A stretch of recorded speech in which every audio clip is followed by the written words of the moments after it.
Good morning and welcome to Conversatio, the Belmont Abbey College podcast. This podcast aims to form and transform our community so that each of us can reflect God's image. I'm Mike Ellis, class of 1990, and Director of Alumni Relations at Belmont Abbey College. I'm your host for today's episode, and I'm especially pleased to be joined by two fellow Abbey alums. With us, we have Jacob Ciccarelli, a 2013 graduate from Belmont Abbey and founder of Loden, a sales leadership agency aimed at helping startup companies grow. Also, we have with us Jared Orton, who is also a 2013 graduate. He serves currently as the president of the Savannah Bananas Baseball Club out of beautiful Savannah, Georgia. For today's episode, we're discussing how we can lead with our faith in the modern workplace. But before we get started, I'll let everyone introduce themselves. So, Jacob, can you tell us a little bit about yourself? Yeah, thanks, Mike, and thanks for having me. I'm a member of St. Anne's here in Charlotte, North Carolina, with my wife and 4 kids, if you can believe it, since the Abbey, 7, 5, 3, and 1 years old.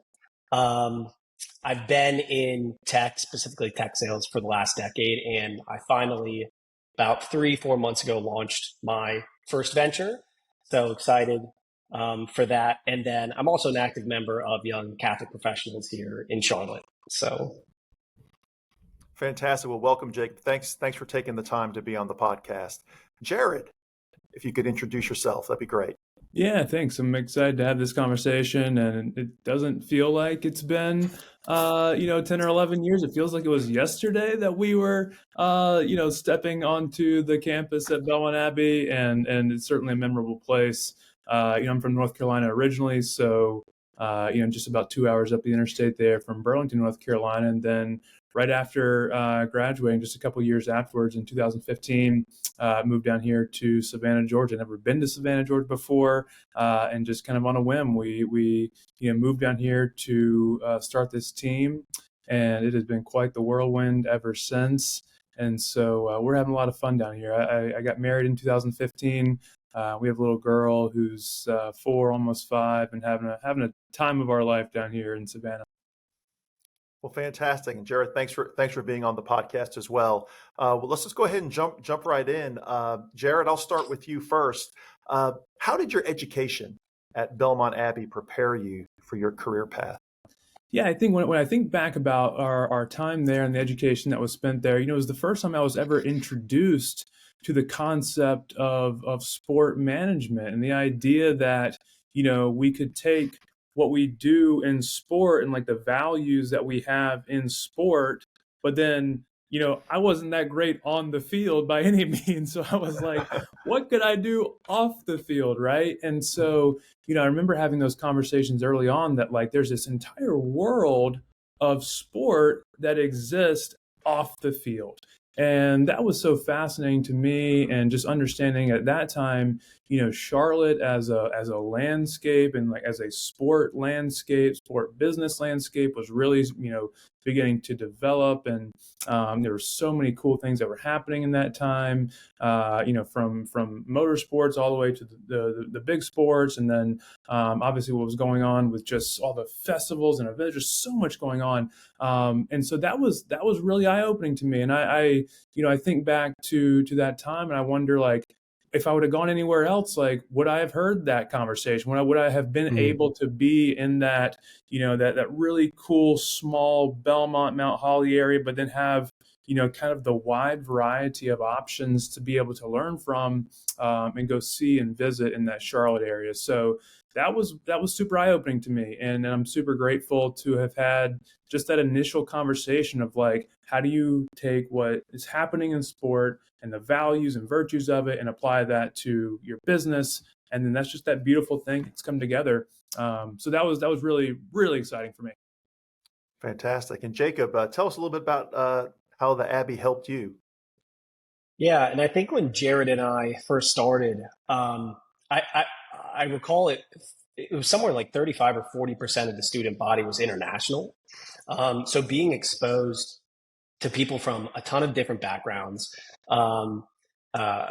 sharing a ton of different ideas, and everybody motivated to go out. And the Abbey fostered this culture of really well-roundedness, similar to what Jared spoke of.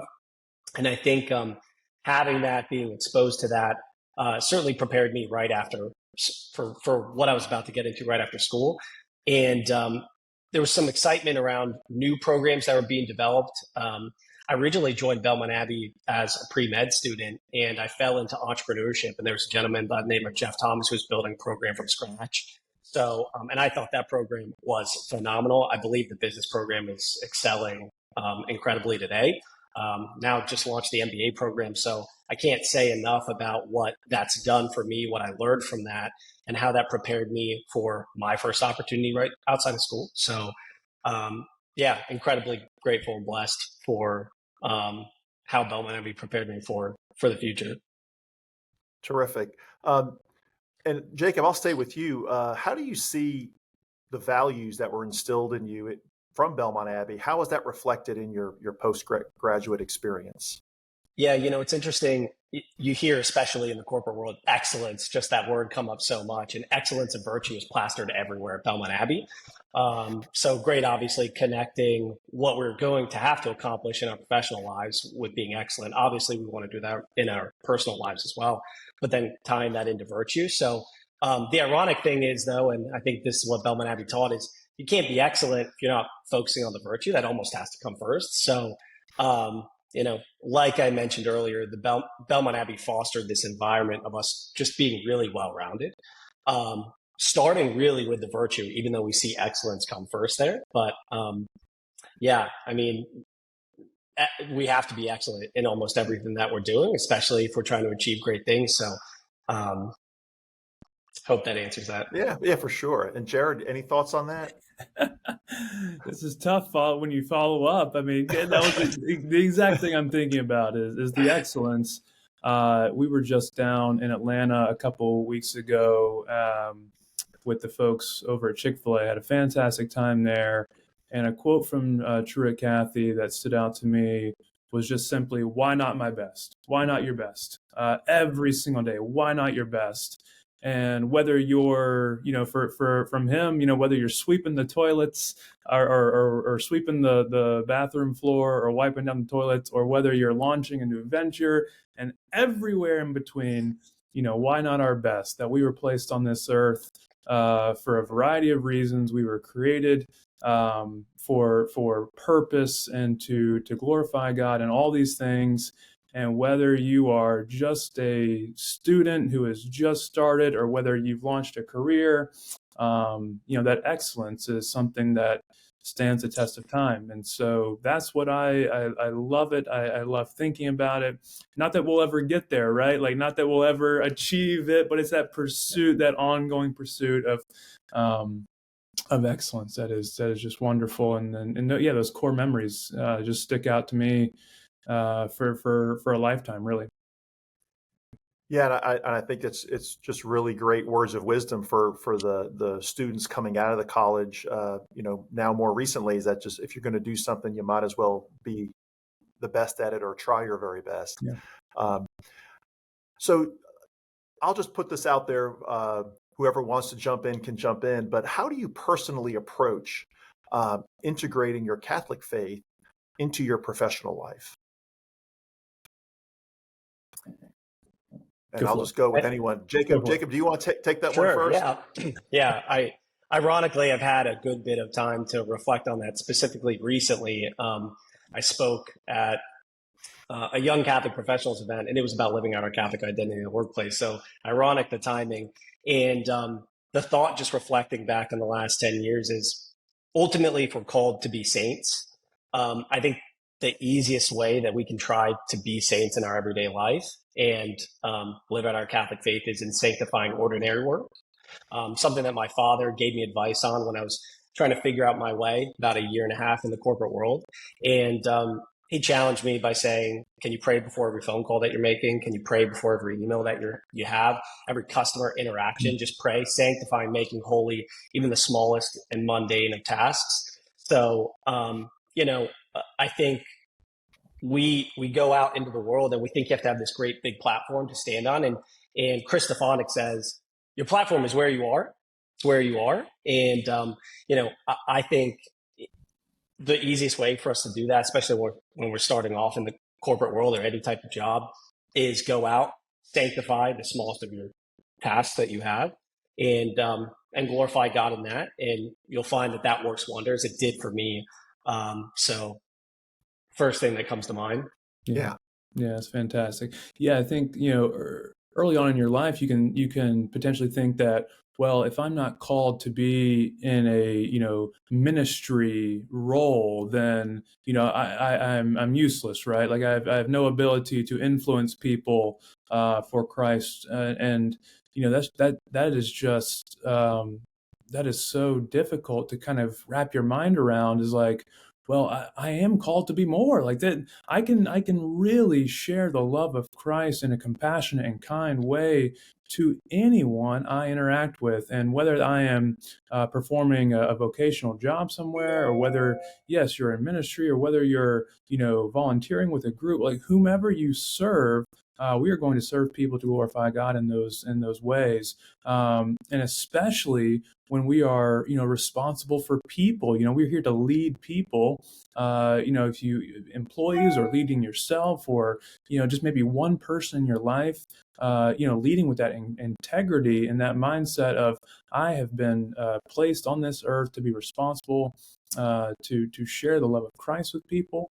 And that is powerful. And there's a huge responsibility in that. And we should not take that lightly, to think, well, I'm not in ministry, so I don't have the same responsibility as those who are, in the church, or serving in a non-vocational way. It's like, man, this is a huge responsibility, and let's carry that with integrity, and let's carry that with the weightiness that it is, so that whomever we interact with knows, wow, there's something different about that person. And, can we have a conversation about that? And can we invite them, into our homes? And can we invite them, out to lunch? Can we learn more about them as a person? And can we really pour ourselves into them, so that is, as Jacob said, that God would be glorified in everything that we do. So it's an honor. It's very heavy to be able to be in that position, right?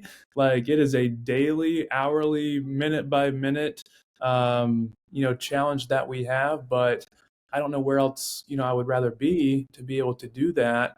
And as Jacob said, it is a daily prayer. God, would you use me today? Would you put me in front of someone today, that I may be able to share the love of Christ with? And so that's my daily prayer, and certainly not perfect at it by any means. And Jared, I'll stay with you just to kind of as a follow-up here, because certainly in the modern workplace, kind of bringing your faith into the modern workplace presents challenges. Yeah. So what are some of the challenges that you faced in your time since Belmont Abbey, where you've had to really try to balance your Catholic beliefs with corporate expectations and workplace culture? Well, I think you have a sense of, we've got a lot of younger folks in our office here, and people who are, it's their first job, and they're trying to figure out life, and they've got a bunch of questions. And I think the probably the biggest one that has come across, I think, in our conversations, as we've tried to invite people to church and invite people into our homes and things like that, my wife and I, is, people have been hurt, and people have been confused, and people have had bad experiences, right? And people are like, nope, I want to stay about 100,000 feet away from any conversation like that. Right. And of course, we're not trying to force any of those conversations on them. We're trying to approach them in love. We're trying to approach them, again, with compassion and care, and understanding that, man, people have a billion different backgrounds, and people have a billion different experiences from across the world. But reminding them that, like, hey, we are just wanting to have this conversation with you. And so it's been super fruitful. Some of them have been a lot longer than others. Some have been like, yeah, give me like a year and I might come check that thing out. But just remembering that mindset of, like, look, people are coming from all different types of walks and backgrounds and beliefs, and there's hurt and there's pain sometimes, and there's trauma and all these different things. But man, we're going to come at this thing with love. We're going to come at this thing with compassion. We're not going to try to force anything on anybody, but show them like, hey, the invitation is open, right? The invitation is open. We are here for you. We want to help. And it's certainly fun to be able to do that with my wife, who we're able to kind of partner on this thing. And, she's able to come at it from, she's not the boss, right? She can come in and love on people and bring them coffee, and she can have a much more tender-hearted conversation sometimes than I can. But it's been cool. It's been really cool to see, and it's a labor of love over time, right? It's not going to happen just on day one, but conversation after conversation after conversation, we kind of look back and we're like, man, look at what's happening. This is so cool. Yeah. And Jacob, I'm thinking, I'd be interested to hear about your experience prior to being a business owner that you are today. But when you first got into the workplace, what were some of the challenges that you faced? Yeah, the first thing that comes to mind is it's a little less like this today. You're finding companies take more of a laid back approach, but the expectation of time and time commitment when you're trying to perfect your craft and get very good at a specific job, whatever the role is that you had. I joined a sales organization that was pretty much like Wolf of Wall Street in Charlotte, North Carolina. And the expectations were, who are the first people that are going to be at work, who are the last people that are going to be to leave. It was very rigid culture. And, having just left Belmont Abbey, and that was an environment where you could just walk to church every single day, and you go to daily mass or frequent adoration. And now you find that a lot of things that you were doing then, you're not doing as much because you're giving so much to your work environment. So I think the corporate expectation of, well, they want so much from you. Now, obviously, different cultures.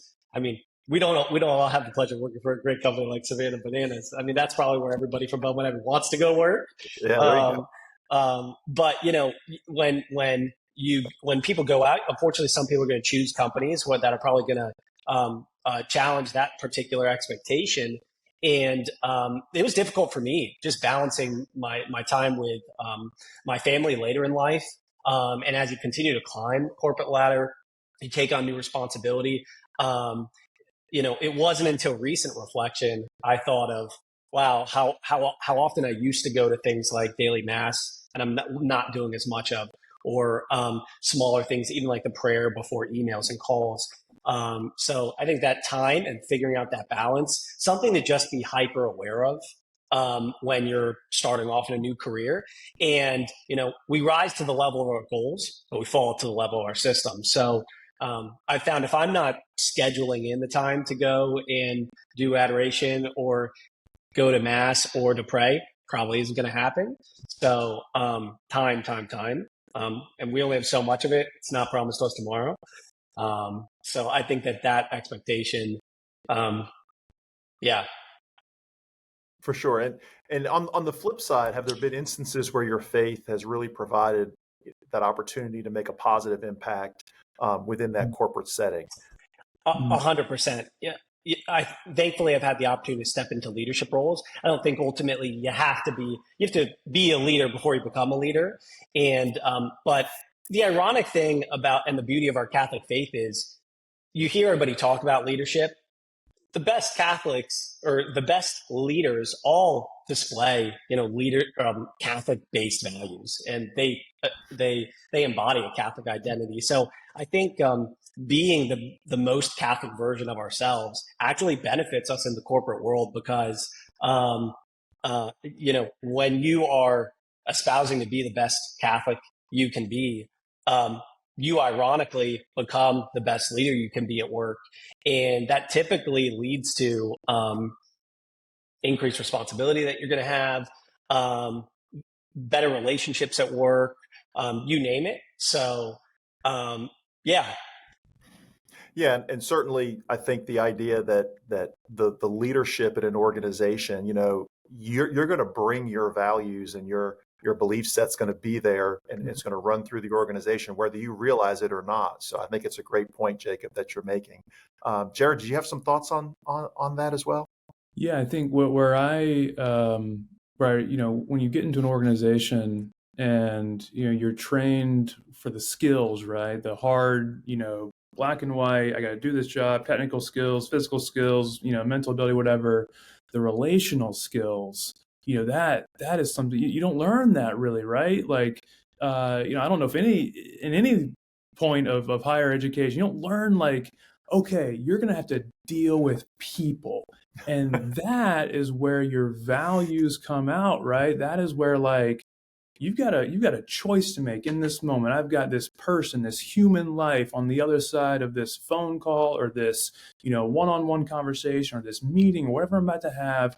And how am I going to deal with this person? What is my character going to be? What is my integrity going to be? How am I going to speak into this person? How am I going to treat this person? And that is like, which way do you want to take? Because there's people on earth, obviously, that it's just going to be, it's my way. I'm going to bash it down people's throats, and I'm just going to bang you over the head, and I'm not going to speak kindly to people. And I've just felt like in our lives, people talk about work-life balance, and it's like, to me, work is life, life is work. Like, it's all life, right? Like, so I'm not going to change the way that I am at work outside of how I am at life, right? Like, I want to speak to, the people in our office, the people that we deal with. I want to speak to them with love and kindness and compassion and empathy, just as I would hopefully speak to someone, at church or in my family or anywhere else. Now, do we have different types of conversations? Sometimes, of course, but with the same sense of values and, hey, I'm going to be the same person yesterday, today, tomorrow, whether you see me, at Chick-fil-A or at work or at church or anywhere in between. And, that's something that I felt like is just a huge commitment that people need to make once they get into the workplace and in life. Yeah, and people, people are smart. They know if you're sincere or if you're not sincere. So it's it's hard to fake it. That's for sure. When you're in a leadership type position, a president type position that you gentlemen are in. So I congratulate you for the work you're doing on that.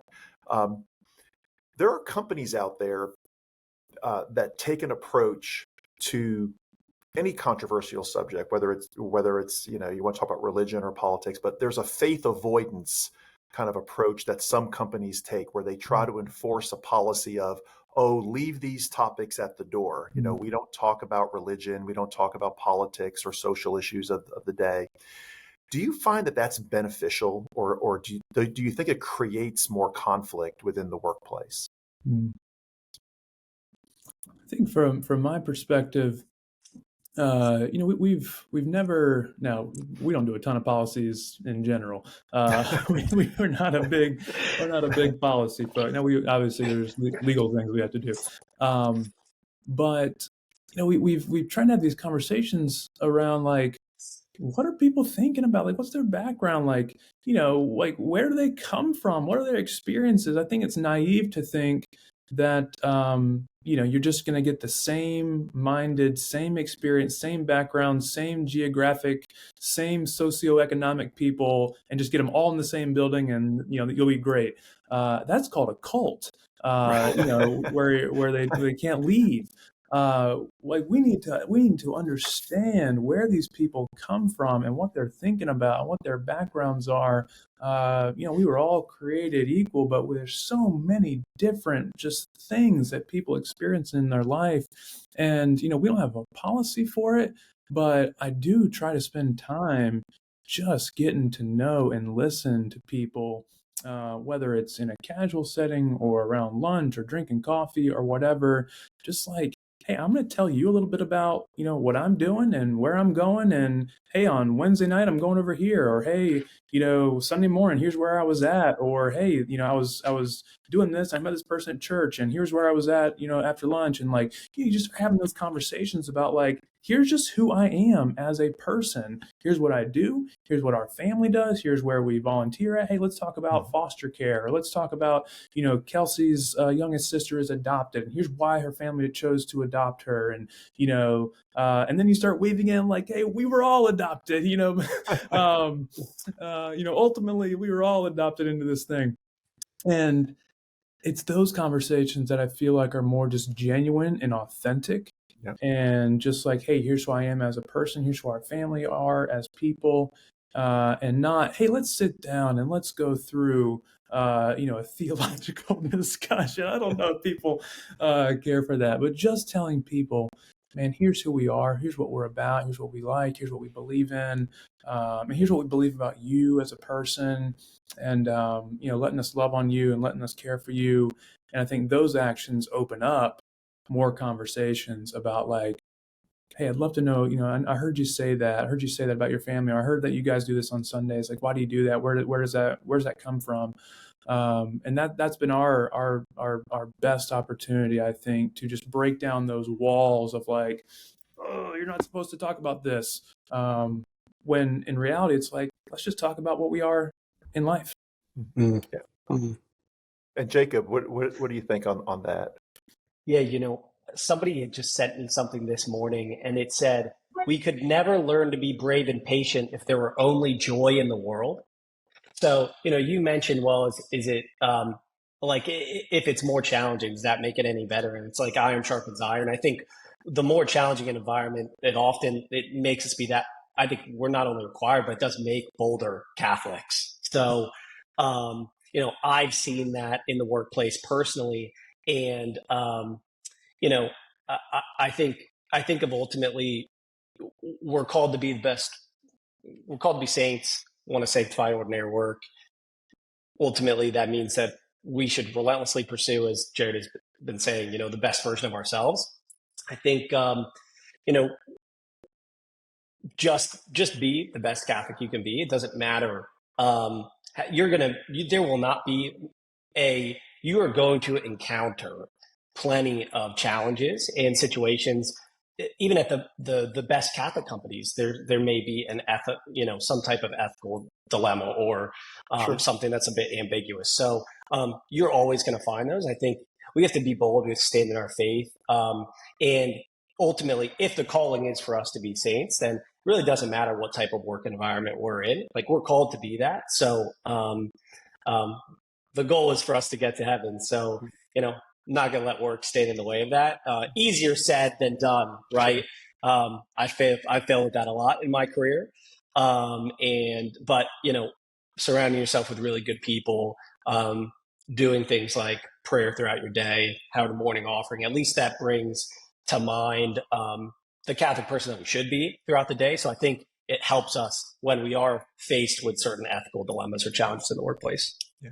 And going with that, Jacob, can you share an example of a situation where your faith, the principles that you have rooted in your faith, have influenced a difficult decision, like in a professional context? Yeah, I think you have to stand up for what you believe in, and especially in a startup environment. Jared, I'm sure you can relate as you were building Savannah Bananas, probably felt very startup-y. And being in a startup environment, not everybody is always cut out for the journey. And, handling those types of conversations, you try to handle them with empathy and with understanding. We're also called not to procrastinate on those types of things. You could be delaying people from their purpose. And there have been times in my career where I didn't always handle those with the grace and the grace I should have. And thankfully, you get better. And as you become a better Catholic and you learn from your mistakes, the best thing I've done is learn from, you have mistakes. Thankfully, you're able to learn from them.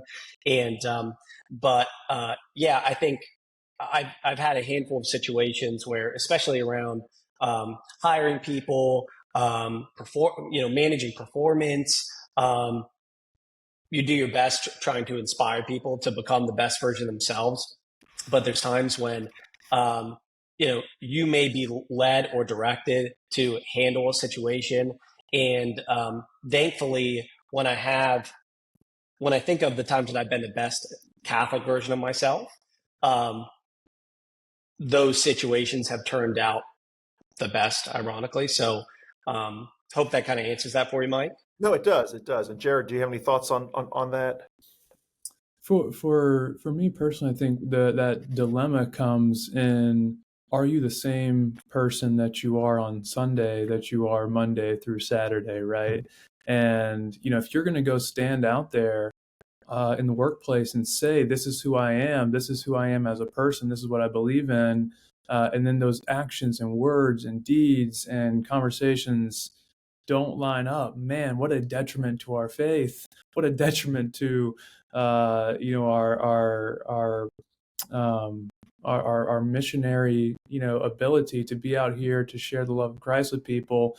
And people are like, that dude, he says he's at church on Sunday. He told me he prayed, but good grief. Yeah.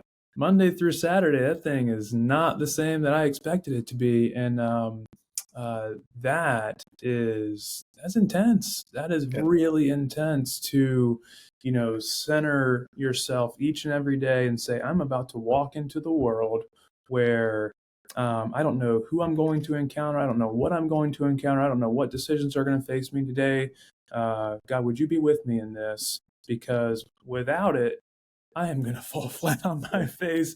I am going to embarrass myself. I'm going to embarrass, my testimony. Like, I'm going to embarrass everything if I don't have this, if I don't have you with me here. And so that's the dilemma I think I face every single day is, we want to be bold. We want to stand out there and say, this is what we believe in. This is who we are. And then we have the tests that come along that will certainly test us to ensure that, are you what you say you are? Are you what you said you were on Sunday morning when you were worshiping? And is that going to play out Monday through Saturday this week? Or are you going to be asking for forgiveness from Monday through Saturday? Well, it's interesting. Sometimes we learn the most from people who are not exhibiting those behaviors. That's right? You learn what not to do, as opposed to you're always looking for a mentor, but sometimes the best mentor can be the one that you don't want to be like. I think about my own experiences having to have those difficult conversations and always trying to put myself in that person's shoes and say, when they walk out of this, if I was walking out of that room, how would I want to feel? That's right. And I think what you guys are saying aligns with that, is that you just want to leave people with respect and with dignity, and they can move on with their life. That's right. So it's kind of a good segue into a more wild, wild west part of the corporate world, and that's how social media influences what we're doing in our workplace, and kind of how our faith is part of that whole experience online with social media. So I was just going to ask you guys, and Jacob, if you want to take the lead on it, be great. Just how does social media influence our faith or your faith? And how are you able to use social media to sort of express your beliefs in your professional life?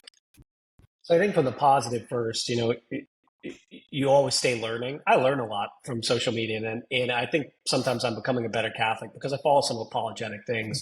On the flip side of that, I'd even been discerning my own identity and how am I using my platform to evangelize and be, and I want people to see Christ, and not just me. So, social media is everywhere, and it's only going to continue to be everywhere. So I think that's something that I'm more conscious of now, and starting to be more conscious of, is how am I using social media to advance the kingdom of God? Something that I hadn't always thought about. And I think, if you looked at, an old resume, you'd probably just see a bunch of everything about me. And are people seeing God in what you're doing? So I think social media gives us the opportunity to go out there and advance the kingdom of God. And ironically now, I think even most recently at Seek, and we were talking about this earlier, Mike, was, they're calling for missionaries, social media missionaries right now. So, why not us? Why not us? We can be that. And I think the more responsibility we have, we should be those people. So, that's kind of my answer there for you, Mike. Yeah, that's great. Jared, how does I'm certainly in the Savannah Bananas environment, I'm sure social media is a big part of it. So tell me how you navigate all that with your faith. Yeah, we are. Yes, we are. We are on it 24/7. More than that, probably. Personally, for me, the social media, as Jacob kind of alluded to, is this kind of double-edged sword, where the purpose of social media, right, is to advance yourself, and that's kind of counterintuitive to the faith, right? To advance yourself, Mhm. and so a prayer that I heard a while back was, God, would you become greater, and would you help me become less? Would you help me, humble myself? And so I'm really trying to figure that out. Like, how do I use this platform that's supposed to be all about me, but not make it about me, but draw attention to the things that I am curious about and involved in, and ultimately, sharing some of the things that I believe, God is doing in our life. And so it's a crux. It's like this huge crossroad that I know some people have certainly figured it out, and some people have certainly made it a fantastic opportunity. But it's something that I am certainly wrestling with and learning. How do I use this, as Jacob mentioned, to advance the kingdom, and not just myself. Yeah. So, man, probably a lifelong thing. That's not just a social media thing, right? Since the beginning of time, we've been trying to figure out how to not make it all about us. Right. Absolutely. And we're actually coming up on time here. So I just wanted to give each of you, first off, want to thank both of you. This has been just a fantastic conversation. I just really appreciate you both coming on and sharing this with your thoughts with our audience. I just want to give each of you just a minute of time. If you have anything else that you'd like to just express or talk about before we conclude. Jacob, I'll start with you. Yeah. I believe I said it earlier, but we rise to the level of our goals, fall to the level of our systems. I've just found that if I'm not very intentional, and intentional has been a word that I've just been thinking about a lot this year. Intentional in my conversations, intentional in my relations, intentional in my day, intentional in my morning. First thing that I do, I believe it was Saint Jose Maria who talked about the heroic minute, and that's the minute right when you wake up. My calling to mind prayer, and something I've been trying to do a lot more consciously this year. But how am I preparing to win each day? Not only in my family life, but in my work life, win the day for Christ as well. And I think, one thing that I'm finally starting to learn, and it took me a while to figure it out, was, when I'm focused on these three things. I believe it's Corinthians 3:23. It's rejoice in all things, so be joyful, pray unceasingly, and just show gratitude. When I focus on my gratitude, when I focus on praying in almost everything that I'm doing, and being intentional about those two things every single day, usually joy kind of follows that. A grateful person is usually a happy person. I'll kind of leave with that thought is, especially when you're going out and starting a new career and you're trying to live your Catholic identity, focus on your systems. How are you preparing to win each and every day? And are you taking intentional effort to do that? So, sanctify ordinary work. Yeah. Terrific. Thank you so much. And Jared. Yeah. This idea of leadership sometimes is seen as power, right? And, the boss, or, person at the top or whatever.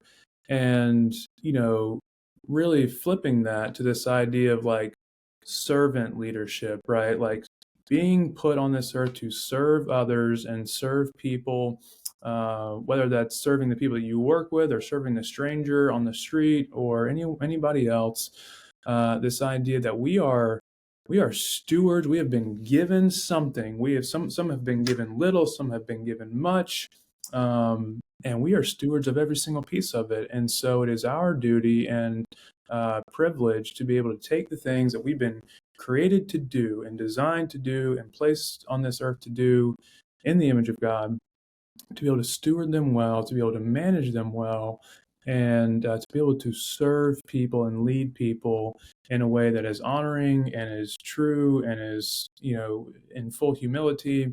And that sounds weak and gross and like, well, you'll never get to the top if you do that stuff. But I think we'd rather be known as people who led well and led with this servant's heart and led with a care for people than, well, that person got to the top, but they stepped on everybody and mashed them down to get there. I hope the people listening to this will take that approach of, let's be servant leaders through this thing. We are stewards of something great. And I think at the end, that'll be a worthwhile life.